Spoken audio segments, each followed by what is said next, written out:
میرے پیارے آقا صلی اللہ تعالی علیہ وسلم کے پیارے دیوانوں،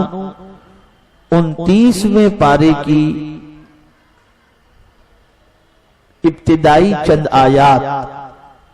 جو سورہ ملک کی ہیں اس کی تلاوت کا میں نے شرف حاصل کیا۔ سورہ ملک مکیہ ہے، 30 آیتیں ہیں اس میں اور 2 رکوع ہیں۔ اس سورہ مبارکہ کے کئی نام ہیں۔ یہ سورہ مبارکہ سورہ ملک بھی ہے، اس کا ایک نام سورہ مجادلہ بھی ہے، اس کا ایک نام سورۃ المنجیہ بھی ہے، اس کا ایک نام سورۃ الناجیہ بھی ہے۔ تو اس سورت کے کئی نام ہیں اور کثرت اسماء یہ فضیلت مسمى پر دلالت کرتی ہے۔ جس چیز کے نام زیادہ ہو اس کی فضیلت بھی زیادہ ہوا کرتی ہے۔ اب اس کا نام سورہ ملک ہے تو یہ سورۃ الملک اس کا نام کیوں ہے؟ تو چونکہ اس کی پہلی آیت مبارکہ میں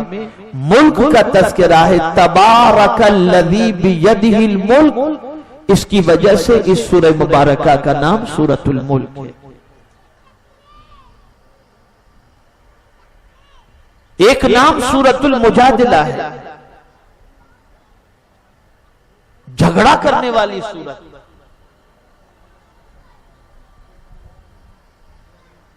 یہ نام کیوں ہے اس کا؟ تو میرے پیارے آقا صلی اللہ تعالی علیہ وسلم کے پیارے دیوانوں، کل بروز قیامت وہ بندہ جو سورہ ملک کی تلاوت کا عادی ہوگا، شامت اعمال کی بنیاد پر اگر اس کے لیے دوزخ کا فیصلہ سنایا جائے گا تو یہ سورہ مبارکہ اللہ رب العزت جل جلالہ سے جھگڑا کرے گی، اور یہ سورہ مبارکہ اللہ رب العزت جل جلالہ سے عرض کرے گی، اے پروردگار یہ میری تلاوت کیا کرتا تھا، میں اسے جہنم میں نہیں جانے دوں گی، اور اگر تجھے اسے جہنم میں بھیجنا ہی ہے تو مجھے اپنی کتاب سے نکال دے۔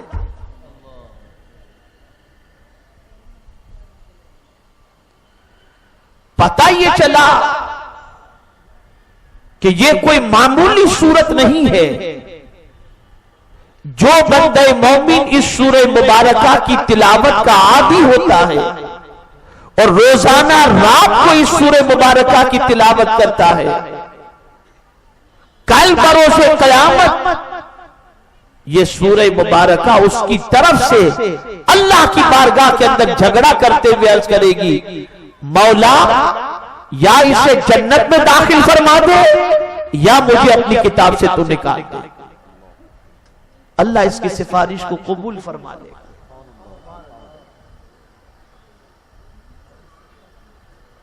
اور پھر آپ دیکھیں آقا کریم رؤوف رحیم علیہ التحیۃ والتسلیم کو اپنی امت سے کتنا پیار ہے اور کتنی محبت ہے کہ سرکار صلی اللہ علیہ وسلم قرآن کی سورتوں کی اہمیت کو جانتے تھے اور کون سی سورت کا فائدہ کب کہاں ہونے والا ہے حضور اس کے حوالے سے جانتے تھے۔ معلم کتاب و حکمت تھے، سب جانتے ہیں حضور صلی اللہ علیہ وسلم۔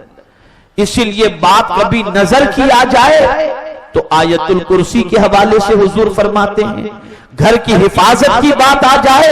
تو آیت الکرسی کے حوالے سے فرماتے ہیں، بیماری سے شفا کی بات آئے تو سورہ فاتحہ کا تذکرہ فرماتے ہیں، خرچ کے مختلف پریشانیوں کے لیے رزق کی تنگی کی بات آئے تو سورہ واقعہ کے حوالے سے فرماتے ہیں۔ تو مختلف مختلف طریقوں سے اللہ کے رسول صلی اللہ علیہ وسلم نے مختلف آیتوں اور مختلف سورتوں کی فضیلت بیان فرمائی، لیکن جب بات سورہ ملک کی آئی تو حضور نے کتنا پیارا ارشاد فرمایا، کیونکہ یہ سورہ مبارکہ قبر میں بھی کام آئے گی اور قبر میں بھی پڑھنے والے کو اس کے ذریعے فائدہ پہنچے گا اور حشر میں بھی۔ تو سرکار کیا فرماتے ہیں؟ اللہ اکبر۔ حضرت عبداللہ ابن مسعود رضی اللہ تعالی عنہ راوی ہیں، آقا کریم صلی اللہ تعالی علیہ وسلم ارشاد فرماتے ہیں میری تمنا ہے، اللہ اکبر، حضور اپنی تمنا بیان فرماتے ہیں، سرکار فرماتے ہیں کہ میری تمنا ہے کہ میری امت کے ہر ایک کے دل میں سورہ ملک رہے، ہر ایک کے دل میں سورہ ملک رہے۔ اب ظاہر سی بات ہے کہ جب امت کا ہر فرد سورہ ملک کو اپنے دل میں بٹھا لے گا اور اس کی تلاوت کرے گا تو اس سورت کی برکت سے اللہ قبر کے اندر بھی نجات دے دے گا اور حشر کے اندر بھی اس کو پروردگار جنت کا مستحق حافظ عطا فرما دے گا۔ پسند بھی دیکھیے سرکار کی کہ میری تمنا ہے کہ میری امت کے ہر ایک کے دل میں سورہ ملک ہو، اور یہ سورہ ملک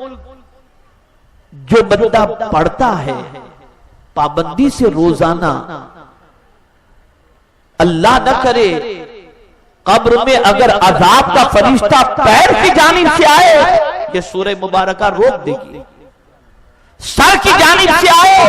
یہ سورہ مبارکہ روک دے گی، کسی بھی جانب سے سورہ ملک کے پڑھنے والے کے قریب عذاب کا فرشتہ آئے ہر جانب سے سورہ ملک اس کو پناہ عطا کرے گی اور اس کے قریب عذاب کے فرشتے کو پھرکنے تک نہیں دے گی۔ کتنی عظیم ہے یہ سورت، اور کتنا وقت لگتا ہے؟ بمشکل تمام 5 منٹ، 2 رکوع ہیں اس کے، 30 آیتیں ہیں، لیکن اگر دیکھا جائے تو 5 منٹ 2 4 10 واٹس ایپ کے اندر انسان کے ہو جاتے ہیں، سیریل دیکھنے میں گزر جاتے ہیں، لیکن توفیق مسلمانوں کو نصیب نہیں ہوتی کہ اٹھیں، وضو کریں اور روزانہ رات کو سورہ ملک کی تلاوت کی عادت بنائیں۔ میرے پیارے آقا صلی اللہ علیہ وسلم کے پیارے دیوانوں، ایک بات ہمیشہ کے لیے ذہن میں رکھنا، حضور صلی اللہ تعالی علیہ وسلم نے اپنی امت کی توجہ کو ہمیشہ آخرت کی طرف مبذول فرمائی اور توجہ کو منتقل فرمائی، اس لیے کہ حضور چاہتے تھے کہ میری امت کی دنیا تو کسی بھی طرح سے کٹ جائے گی لیکن اس کی آخرت برباد نہیں ہونی چاہیے۔